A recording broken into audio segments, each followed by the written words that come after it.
Assalamualaikum warahmatullahi wabarakatuh. Alhamdulillah wassalatu wassalamu ala Rasulillah wa ala alihi wa ashabihi wa mawalah. Asyhadu an la ilaha illallah wahdahu la syarikalah wa ashhadu anna Muhammadan abduhu wa rasuluh.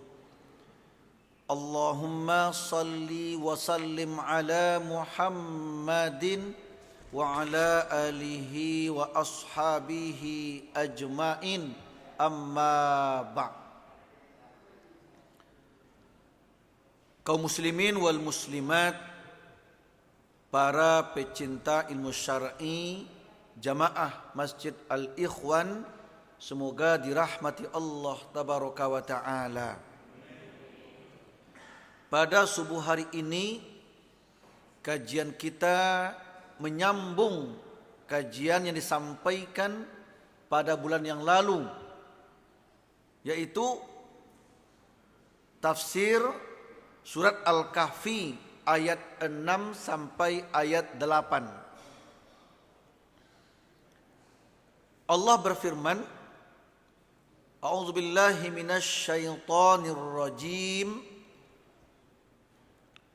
Fala'allaka bakhi'un nafsaka 'ala atharihim illam yu'minu bihadzal hadithi asafa. Inna ja'alna ma'al ardi zinatan laha linabluwahum ayyuhum ahsanu amala. Wa inna laja'iluna ma 'alaiha sa'idan juruza. Terjemahkan.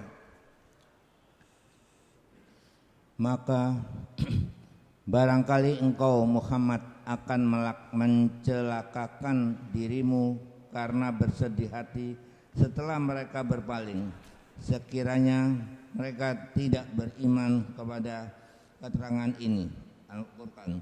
Sesungguhnya kami telah menjadikan apa yang ada di bumi sebagai perhiasan baginya untuk kami menguji mereka, siapakah di antaranya yang terbaik perbuatannya, dan kami benar-benar akan menjadikan pula pada yang di atasnya menjadi tanah yang tandus lagi kering. Ayat yang ke-6 ini merupakan hiburan Allah, atau Allah menghibur nabinya yang sedang dirundung kesedihan. Kenapa? Karena setiap dakwah nabi mengajak umat untuk bertauhid, mencegah umat untuk menyembah Tuhan selain Allah, ternyata ditantang oleh tokoh Quraisy. Pemuka-pemuka masyarakat Quraisy menantang dakwah Nabi. Tidak rela mereka itu dirubah penyembahannya dari menyembah berhala kepada menyembah Allah tabaraka wa ta'ala. Bukan hanya mereka tidak mendengarkan dakwah Nabi, malah menantang Nabi, menuduh Nabi pembohonglah, pendustalah, penyihirlah, macam-macam tuduhan. Sehingga Nabi sedih Nabi. Bukan hanya tokoh masyarakat, tokoh Quraisy, pihak keluarga pun menantang. Paman kandung Nabi sendiri menantang dakwahnya, Abu Lahab itu, yang bernama Abdul Uzza bin Abdul Muthalib, paman kandung Nabi sendiri itu.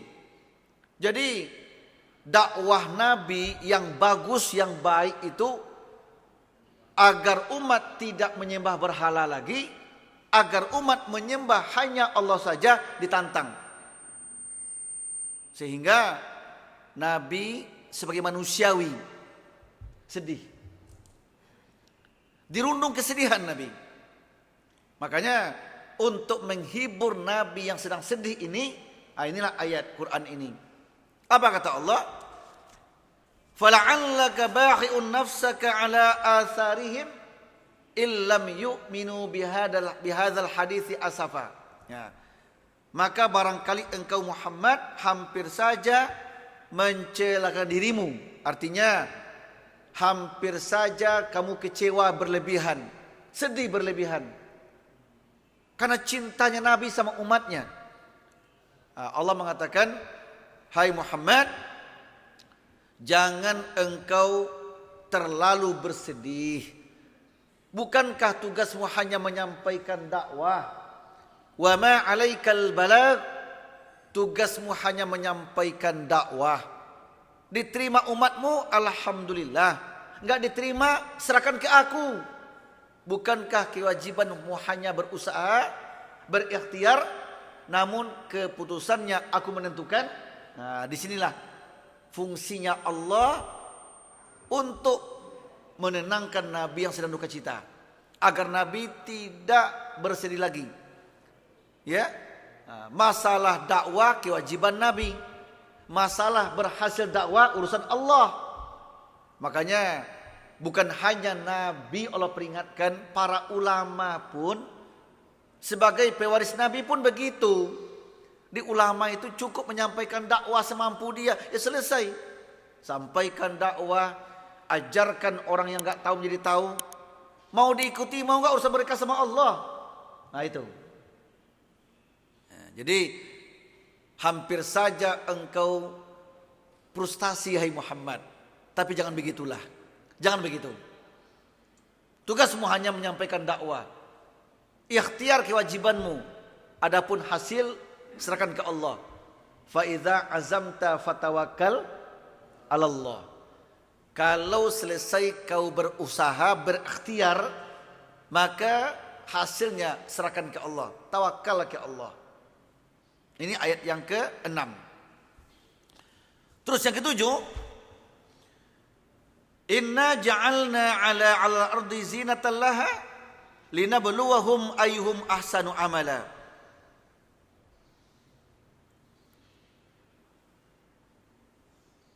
Maka barangkali engkau Muhammad, ini yang ke-6 tadi ya.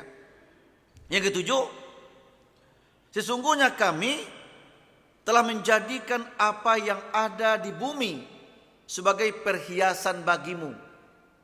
Perhiasan untuk penghuni bumi ini. Agar kami menguji mereka, siapakah di antaranya yang terbaik perbuatannya. Allah telah menciptakan bumi ini indah, dihiasi dengan bermacam-macam hiasan yang serba lengkap. Masya Allah, tanam-tanamannya, tumbuh-tumbuhannya, makanannya lengkap sudah. Bumi ini penuh dengan hiasan. Bahkan dunia ini adalah perhiasan. Untuk itu Allah hanya mengujimu. Apakah kamu terpedaya oleh bumi, oleh dunia yang hanya hiasan, atau kamu tetap istiqomah beribadah ke Allah? Kamu jalani bumi, kamu nikmati hasilnya, tapi tidak melalaikanmu beribadah kepada Allah. Ini harapan Allah kepada manusia. Ini harapan Allah, Pak. Walaupun dunia ini indah, nikmatilah keindahannya, cicipilah makanannya, nikmatilah minumannya, tapi jangan terpedaya oleh dunia itu. Ingat, dunia itu bukan tujuan hidupmu. Dunia hanya perhiasan sementara, liku-liku kehidupan. Makanya dunia itu ujian, jangan tergoda oleh ujian. Jangan dianggap dunia tujuan, tapi dunia hanya jembatan untuk ke akhirat. Ini ayat yang ke-7. Jadi setelah Allah peringatkan Nabi agar enggak sedih menghadapi umat yang bangkang, setelah itu Allah peringatkan pula, hai manusia, dunia ini hanya sementara. Dunia hanya permainan, tapi nikmatilah olehmu, bernikmat-nikmatlah dengan dunia itu. Cuma jangan melupakan kamu beribadah sama Allah. Allah tetap melihat siapa yang terbaik amalmu. Makanya pada surat yang ke-28 Bapak Ibu, 28 Al-Qasas, ayat yang ke-77, Allah memberikan peringatan untuk kita semua melewati surat Al-Qasas 28 ayat yang ke-77. Wabtaghi fima atakallah darul akhirah wala tansa nasibaka minad dunya wa ahsin kama ahsana ilaika wala tabghil fasad innallaha la yuhibbul mufsidin. Coba terjemahkan. Dan carilah pahala negeri akhirat dengan apa yang telah dianugerahkan Allah kepadamu. Tetapi janganlah kamu lupakan bagianmu di dunia dan berbuat baiklah kepada orang lain sebagaimana Allah telah berbuat baik kepadamu.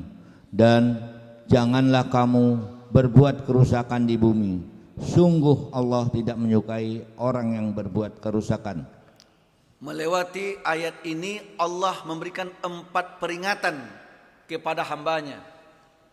Pertama, berlomba-lombalah beribadah sebanyak mungkin untuk hasil akhirat nanti, untuk mendapatkan bahagia akhirat. Perbanyak peribadatan, berlomba dalam ibadah, jangan malas ibadah. Ayo berlomba beribadah. Ibadah apapun yang mampu kerjakan. Tentu yang terbaik ibadah yang berkualitas, yang berlandaskan Al-Quran dan Sunnah. Setelah berlomba siang malam petang pagi untuk beribadah, cuma jangan lupakan duniamu ya. Artinya apa? Tujuan utama hidup untuk beribadah, tapi dunia dinikmati. Itu artinya. Ya, dia nggak usah pula kita anti dunia, ya, anti kesenangan. Wah, nggak perlu mah mobil-mobil, cukup yang kijek kemana-mana. Nggak perlu mah rumah baik, rumah bagus, rumah jelek jadi nggak begitu. Tidak begitu. Silakan nikmati dunia, naikkan pangkat jabatanmu, cari hartamu, silakan cari. Bersenanglah dengan dunia itu, tapi jangan melupakan akhirat. Tujuanmu akhirat bukan dunia. Nah itu. Makanya yang kita tuju akhirat. Makanya Allah menyatakan wa ma khalaqtul jinna wal insa illa liya'budun. Surat 51 ayat 56. Aku tidak akan menciptakan jin dan manusia kecuali hanya untuk beribadah kepadaku. Ibadah itu Pak untuk mendapatkan bahagia akhirat. Tapi jangan lupakan dunia. Nah, dunia dijalani. Tidak usah pula kita tidak mau kerja dari pagi, siang, malam, petang, sore di masjid terus ibadah terus. Kerja nggak penting mah. Yang penting akhirat, itu salah itu. Itu salah. Tidak boleh. Berlomba dalam ibadah, tujuan kita akhirat, tapi dunia dijalani. Nah itu artinya. Dalam berdunia, jangan lupa akhirat. Jangan tinggalkan dunia karena akhirat, nggak boleh juga. Nah, jadi artinya antara dunia dan akhirat itu seimbang Pak. Dunia dijalani, nikmati dunia ini, tapi kejar akhirat, berlomba dalam ibadah. Insya Allah orang yang mengejar akhirat, dunianya akan terbawa. Tapi kalau dunia tujuan utama, akhirat akan ketinggalan. Nah, itu filosofinya begitu. Dalam sebuah hadis yang sahih, Nabi pun memperingatkan kita. Hadis ini dari Abu Nadrah, dari Abu Sa'id Al-Khudri. Apa kata Nabi? Nabi bersabda kepada Abu Sa'id Al-Khudri ini, "Inna dunya hulwatun khadirah, wa innallaha mustakhlifukum fiha, fanazirun madza ta'malun, fattaqud dunya wattaqun nisa, fa inna awwala fitnati bani Israil kanat fin nisa." Kata Nabi, sesungguhnya dunia itu manis, dunia itu indah, lagi hijau. Dunia itu manis, dunia itu indah, lagi hijau. Tergiur orang dengan dunia ini. Betul gak Pak? Orang akan tergiur sama dunia. inginnya tinggi, sudah punya rumah 4 ingin 13. Sudah pangkat jenderal ingin jenderal besar lagi. Nggak ada orang yang puas dunia, nggak ada, jarang Pak. Makanya kalau umatku ini dikasih 1 lembah emas, kata Nabi, mereka ingin 2 lembah. Nah, dunia itu indah. Nabi bilang kok dunia itu indah, manis. Dan Allah menjadikan kalian di dunia ini untuk menikmati keindahan dunia tersebut sebagai pengganti dari generasi sebelumnya. Lalu Allah melihat apa yang kalian perbuat, jauhkan diri kalian dari terfitnah oleh dunia itu. Jauhkan diri kalian terfitnah oleh dunia, dan jauhilah fitnah atau godaan wanita. Wah, melewati hadis ini Nabi peringatkan, pertama, jangan terfitnah oleh dunia, jangan tertipu oleh dunia. Yang kedua, jangan terfitnah oleh wanita. Berarti Allah peringatkan laki-laki jangan terfitnah oleh wanita. Kenapa? Fitnah pertama yang menghancurkan Bani Israel, kata Nabi, adalah wanita. Sehingga muncullah pepatah mengatakan, tahta wanita harta. Ini godaan Pak. Dan tidak sedikit orang terjerumus ke situ Pak. Ahli ibadah dia, bahkan ulama dia, oleh yang 3 ini Pak, hancur, luntur. Ya, kadangkala oleh tahta. Apa tahta itu? Apa tahta? Kekuasaan. Mereka jual akidah karena kekuasaan. Yang haram jadi halal, halal jadi haram. Banyak orang tergoda oleh tahta, oleh kekuasaan. Digadaikannya akidahnya. Ya, banyak. Lupa sama hukum Allah. Tahta namanya.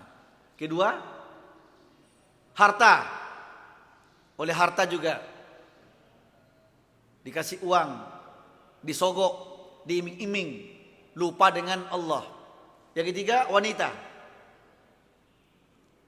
Nabi pun memperingatkan, hati-hatilah kalian dengan fitnah dunia. Apa fitnah dunia? Harta, tahta. Dan hati-hati pula dengan fitnah wanita. Khusus Pak. Karena hancurnya Bani Israel yang pertama dulu karena wanita, kata Nabi. Oleh karena itu, hadis ini memperingatkan kepada kita. Bahkan Allah pun menyatakan, harta bendamu, anak istrimu, itu fitnah, ujian bagimu. Surat yang ke-8. Coba lihat. Surat 8 Al-Anfal ayat 28. Wa'lamu annama amwalukum wa auladukum fitnah. Coba artikan. Dan ketahuilah bahwa hartamu dan anak-anakmu itu hanyalah sebagai cobaan, dan sesungguhnya di sisi Allah ada pahala yang besar. Harta bendamu, anak-anakmu, cucumu, itu fitnah, itu ujian. Ujian kata Allah. Hati-hatilah. Karena itu ujian, pandai-pandai menghadapi ujian. Jangan tergoda oleh yang 2 itu. Tapi yang 2 itu gunakan untuk beribadah kepada Allah. Itu maksudnya itu. Silakan bersenang dengan wanita, boleh. Tapi nikah dulu, halal. Boleh bersenang sama harta, cari melewati usaha yang halal. Jangan hak orang diambil pula. Boleh bersenang dengan pangkat jabatan, tapi jangan ambil jabatan itu dengan paksaan, dengan menipu orang, dengan sogok menyogok. Artinya yang 3 itu bersenanglah dengannya, tapi ambil cari yang halal dengan baik. Setelah dapat, jangan lupa ibadah karena itu. Nah, ini peringatan Nabi kepada kita, peringatan Allah kepada kita. Itulah kandungan dari ayat yang ke-7 tadi. Ya. Yang ke-8, wa inna laja'iluna ma 'alaiha sa'idan juruza. Dan kami benar-benar akan menjadikan pula apa yang di atas bumi itu berupa tanah yang tandus lagi kering. Artinya apa ini? Artinya sekarang menggiurkan dunia ini. Sekarang menghasilkan tanam-tanamanmu. Tapi ingat nanti, sewaktu-waktu akan kuambil, kata Allah, kumusnahkan. Ku bikin tandus tanah itu sehingga muncul masa paceklik. Ingat, kesenangan dunia akan berakhir. Itu artinya Pak, akan berakhir. Sementara, enggak selamanya. Sekalipun kita senang oleh harta, wanita, tahta, tapi enggak selamanya. Hanya sementara waktu kok. Nanti akan kuambil, kata Allah. Ada masa berakhirnya. Seperti hanya bumi ini, dulunya subur, nanti menjadi kering dia. Itu perumpamaan Allah kepada kita. Makanya cocoklah ayat tadi kan, surat apa tadi? 28 tadi, Al-Qasas tadi. 4 hal yang Allah berikan kita peringatan. Pertama, berlomba dalam ibadah sebanyak mungkin untuk akhirat. Yang kedua, jangan lupakan dunia. Yang ketiga, berbuat baiklah kepada siapapun. Berbuat baik ke siapa saja. Ada moto kita, hidupku hanya berbuat baik kepada siapapun. Apa yang bisa kuperbuat untuk orang lain, itu moto hidup. Semuanya karena Allah. Berbuat baik ke orang lain bukan harapan balasan, tidak. Nanti kecewa. Buat baik ke manusia bukan ingin balasan dari mereka, tidak. Nanti kecewa, frustasi. Tapi niatkanlah berbuat baik kepada mereka karena Allah telah berbuat baik sama kita. Dalam rangka syukur nikmat ke Allah. Balas dengan buat baik ke manusia. Kadang-kadang kita kan banyak kecewa Pak. Mengasuh anak, besarkan anak disekolahkan. Dengan niat apa? Semoga nanti di usia tua kita dia yang bantu kita. Itu salah sebenarnya Pak. Itu salah. Tidak boleh. Kenapa? Kalau itu niat kita, berarti harapan balasan dari makhluk. Nanti kalau anak tidak balas, muncullah kata-kata ondena, onde, keluar dulu. Ondena, ya, engkau balas nak air susu sama air tuba nak. Waduh. Macam-macam lah. Macam-macam nanti kita ungkit kebaikan kita ke anak itu. Itu enggak boleh. Luruskan niat. Luruskan niat. Anak itu amanah Allah yang wajib dijaga. Selesai. Kita diberi amanah, ini anak, jaga anak itu. Jadikan dia sukses. Sudah. Mau dia balas budi, mau enggak, serahkan ke Allah. Dia balas, alhamdulillah. Enggak dibalasnya, Allah Maha membalas. Selesai. Dia tidak kecewa Pak. Tapi kewajiban kita tetap berbuat yang terbaik untuk anak. Tapi jangan harapan dari dia balasannya. Jangan, nanti kecewa. Barang siapa yang berharap ke makhluk, bakal kecewa. Makanya berharaplah ke Allah atas kebaikan yang kita perbuat. Jangan ke makhluk. Ya, Bapak Ibu mengurus perusahaan untuk duniawi, betul. Tapi niatkan ibadah ke Allah. Aku ngurus manusia ya Allah, biar mereka bahagia. Biar mereka bisa bahagia karena aku ya Allah. Udah. Walaupun nanti hasilnya kita dapatkan. Makanya segala sesuatu niatkan ibadah. Ibadah. Itu yang Allah katakan kepada kita. Berbuat baiklah kamu kepada siapa saja, karena Allah telah duluan berbuat baik kepadamu. Jadi kebaikan kita Pak semata-mata karena Allah. Selesai. Jangan harapan makhluk. Ibu bikin gulai, Bu, kata Nabi, bikin gulai, sayur, perbanyak kuahnya. Artinya apa? Ketika bikin gulai, sayur, ingat tetangga. Ingat tetangga. Untuk dibagi ke mereka. Itu kata Nabi. Ya? Setelah kita berniat membagi mereka, soal nilainya Allah yang balasi. Dan Allah pasti berjanji. Allah berjanji. Tidak ada kebaikan yang tak berbalas. Pasti Allah balas. Tapi jangan harapan dari tangga balasannya. Sekarang aku kasih dia gulai tempe, semoga besok dia balas dengan gulai ayam gitu. Nah, sekarang dikasih tetangga ini, semoga besok dia balas begini. Jangan. Cukup mengasihi mereka karena Allah, titik. Perintah Allah, perintah Nabi, selesai. Itu aja. Jadi kita mulai kembali memurnikan ketaatan. Mulai kembali niatkan berbuat baik ke siapapun semata-mata karena Allah. Hanya Allah yang balasnya. Kalaupun mereka balas, yakinlah itu Allah yang balas melewati dia. Itu aja. Kalaupun dia enggak balas, Allah pasti membalas kebaikan kita. Enggak dunia, di akhirat itu pasti itu.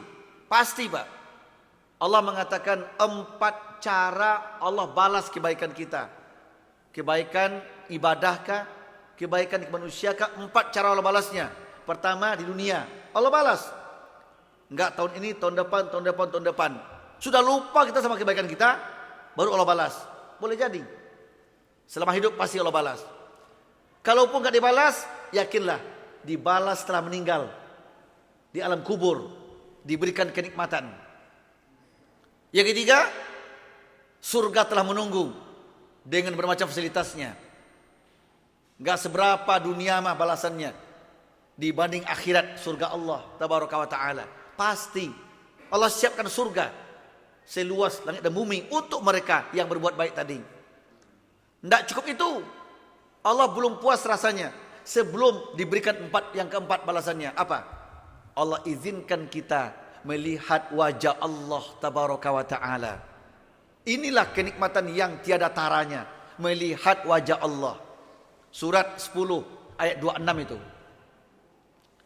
Lilladzina ahsanul husna wa ziyadah. Coba lihat surat 10, Pak. Surat Yunus ayat yang ke-26. Bagi orang-orang yang berbuat baik ada pahala yang terbaik, yaitu surga, dan tambahannya kenikmatan melihat Allah. Cukup. Nah, itu aja. Bagi orang yang berbuat baik, apapun kebaikan yang dikerjakannya, berbuat baik kepada keluarga, berbuat baik kepada tetangga, berbuat baik kepada teman sahabat, teman karib kerabat, berbuat baik kepada kawan-kawan di masjid, ke siapapun berbuat baik kita, Allah pasti membalasnya dengan balasan yang lebih baik, surga. Bahkan ada tambahannya, yaitu kenikmatan melihat wajah Allah Azza wa Jalla. Untuk itu fastabiqul khairat. Apa artinya? Berlomba-lombalah berbuat kebaikan. Semuanya motivasi karena Allah, titik. Karena Allah ajalah. Suami memberikan yang terbaik ke istrinya karena Allah. Istri melayani suami yang terbaik karena Allah. Bukan karena bagusnya pelayanan, kita balas dengan pelayanan pula. Tidak begitu, tidak. Yang penting kewajiban kita yang terbaik. Masalah hak pasti Allah berikan, yakinlah. Yakinlah, pasti Allah berikan. Selaku orang tua, berbuatlah yang terbaik untuk anak-anaknya. Yakin sama Allah, Allah balas. Boleh jadi nanti Allah ketuk pintu hati anak itu untuk balas budi ke orang tuanya. Itu Allah yang balas itu. Kalaupun tidak, jangan kecewa. Allah masih ada Maha Pembalasnya. Pimpinan perusahaan, pimpinan pabrik, berbuat baiklah yang terbaik ke anak buahnya. Selesai. Dia kerja, berikan yang terbaik balasannya. Besarkan gajinya. Beri dia hadiah. Yakinlah Allah pasti balasi. Yakin. Sebaliknya, karyawan, buat baiklah kepada pimpinannya, yang terbaik, serahkan yang terbaik. Masalah gaji, serahkan ke Allah. Yakin sama Allah, Allah pasti membalas kebaikan kita. Tidak ada kebaikan yang tak berbalas. Selesai. Itu tidak gampang, Pak. Itu tidak gampang itu. Itu butuh proses. Butuh proses untuk mencapai itu.